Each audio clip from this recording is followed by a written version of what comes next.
confirmed na talaga na ipapadala na si Herlene Budol sa isang international beauty pageant. And eto na nga ang Miss Planet International. So, eto na ang confirmation ni Sir Wilbert. Certificate na sa akin na ang Miss Planet International. To choose the choose a candidate to represent Philippines in Miss Planet International 2022. At si Herlene, ang ipapadala natin. Yes, as in, wow, congratulations Herlene Budol dahil i-represent niya ang Philippines for the first time in her life sa isang international beauty pageant competition. Sigurado, mapapanganga ka talaga. Oh, see?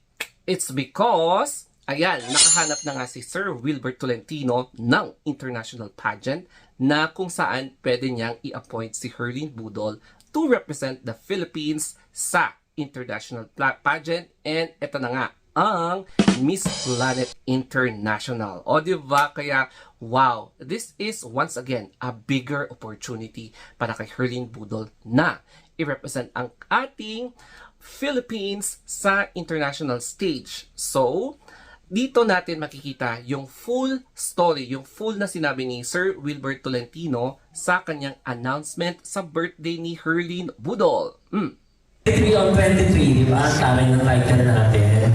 23 ka na, and syempre, happy birthday. Aside dito sa celebration natin with your family at saka victory party, ang tanging regalo ko sa iyo, ito, may good news ako sa iyo.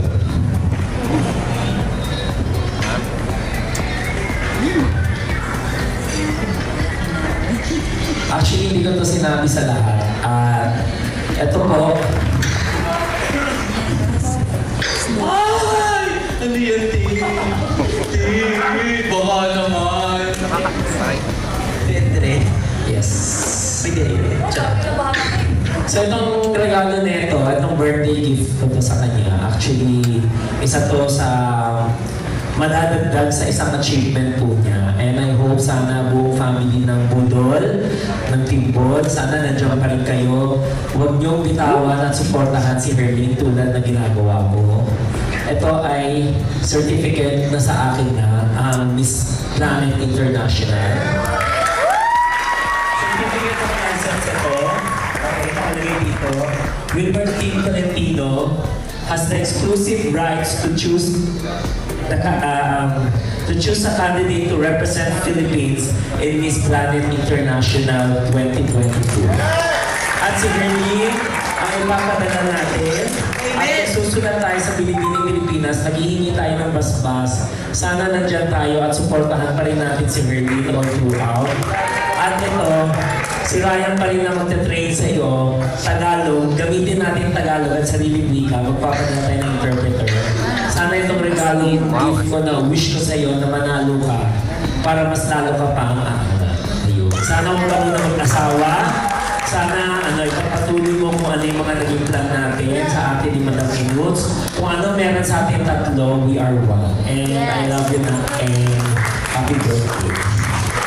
Boss Wilbert, kompletuhin natin ang wishes. As in, talagang nag-iisa talaga si Sir Wilbert Tolentino na manager ni Herlene Budol. So, ngayon, pag-uusapan natin, ano nga ba itong Miss Planet International na beauty pageant? Kaya naman, pag-uusapan na natin ito sa isang clip, sa next clip, kung ano nga ba ito at bakit ito relevant na international beauty pageant. Okay, so what is Miss Planet International? So, andito na tayo sa kanilang webpage. And we're going to scroll it up. So, makikita natin dito is our mission. To seek the perfect woman to represent our mission to preserve our beautiful planet. So, parang environmental conservation. A beautiful woman who truly believes and supports all causes related to conservation efforts.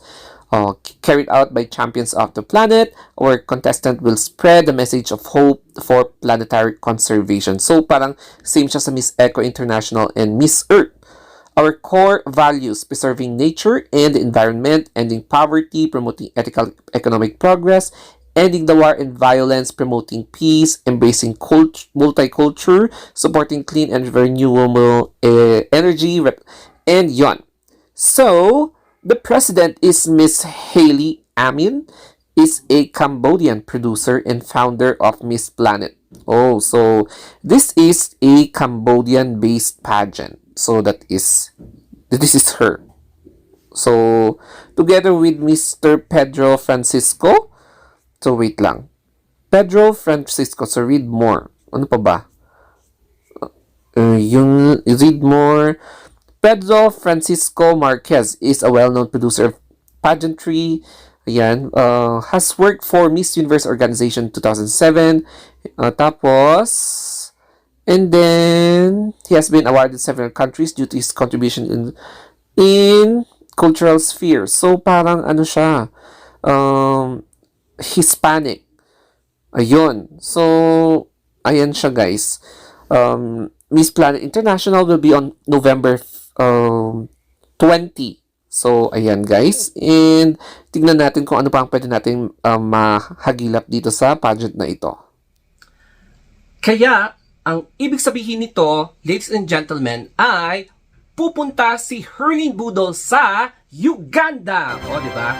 Sa may Kampala na capital ng Uganda. And napakagandang city ito. So, this will be an opportunity for Herlin Budol na i-explore ang Africa, especially sa Uganda. And i-explore niya ang Kampala City na kung saan this is the Pearl of Africa. Kaya this will be a new ambience sa kanya.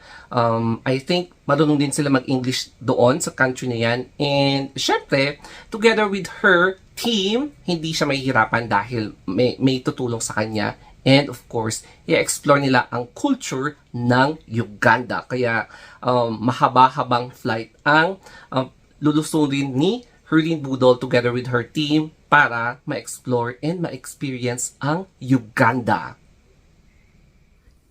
And furthermore, mag-research pa tayo. So, kailan siya nag-start? Nag-form siya noong 2019 and location niya is Cambodia. So, the key people is Pedro Francisco Marquez and Haley Amin. O, diba? So, it's an annual global beauty pageant for single women. Contestants compete for the crown for Miss... yan. And then, it's a movement that pursues fulfillment of the United Nations Spain. Parang inako niya lahat, no? Sustainable Development Goals. So, ano pa ba? Pageant offers a perfect blend of culture, advocacy, and a high-quality show. History. First edition, saan siya nag-held is sa Diamond Island Theater, March 1st in Phnom Penh, Cambodia. So, the first title is Monique Best from South Africa. And then, tapos, ano pa ba? So, yung 2019 is sa Cambodia. So, 39 entrants. And then, 2020 sa Cambodia din, nung 2022 pala. So, 2 beses. Pero, hindi natuloy kasi nag-pandemic. So, ayan. And, yung reigning Miss Planet International is still Monique Best ng South Africa. So, ayan guys. So, kung makikita nyo dito is, ayan, ang first runner-up niya is Thailand, Marisa Portip, Malaysia, ang second runner-up. Third runner-up is Paraguay, and wow, nag-fourth runner-up din pala ang Pilipinas by Krisha Nicole Vargas. O, diba? Tapos, fifth runner-up si Russia. Ayan. So, yan ang ating na-research tungkol sa history and yung previous na pageant winners. Noong August 3, 2022 ay inappoint ng Miss Planet International si Shandy Lim as the official national director ng Miss Planet Philippines. So, makikipag-negotiate or I think ongoing na yung pag-uusap ni Sir Wilbert Tolentino and ni Miss Shandy regarding sa pag-appoint kay Herlin Budol. And ayun nga, ipinakita ni Sir Wilbert Tolentino dun sa kanyang speech sa birthday ni Herlin Budol na nagkaroon na nga siya ng rights para mag-appoint ng sino mang pwedeng deserving na candidate such as Herlin Budol to represent the Philippines sa Miss Planet International. So, magkakasabay-sabay sila pupunta doon and I hope na magiging matagumpay ang plano. And sino nga ba ang current CEO ng Miss Planet International na kakaharapin ni Sir Wilbert Tolentino and Herlin Budol? So, siya po si Pedro Francisco Marquez. And I believe Latino po siya.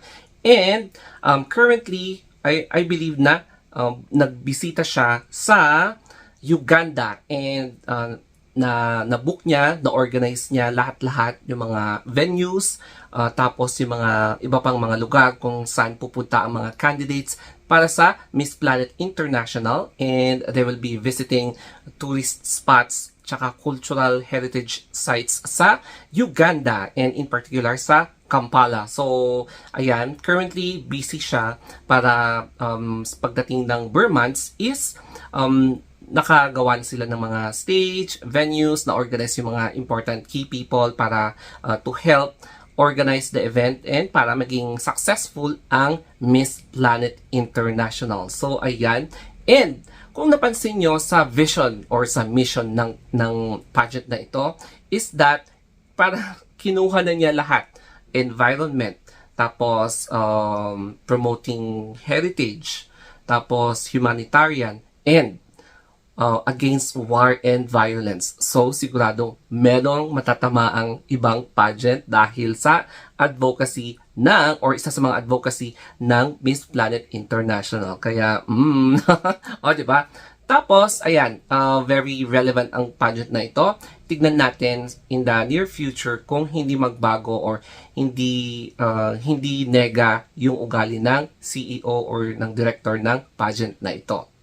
And mukhang eto na yung team ni Herlin Budol na magte-train sa kanya and papag-aralan yung mga relevant na information such as yung heritage, language, culture, tsaka yung iba pang mga importanteng bagay na pwede nilang i-share, tapos para i-organize din yung composure ni Herlin Budol para magkaroon tayo ng first ever crown sa Miss Planet International. Kasi parang feeling ko promising din ang pageant na ito. It's because very proactive ang national director, former UN ambassador siya. So alam niya yung ginagawa niya, marami siyang parang humanitarian na advocacy.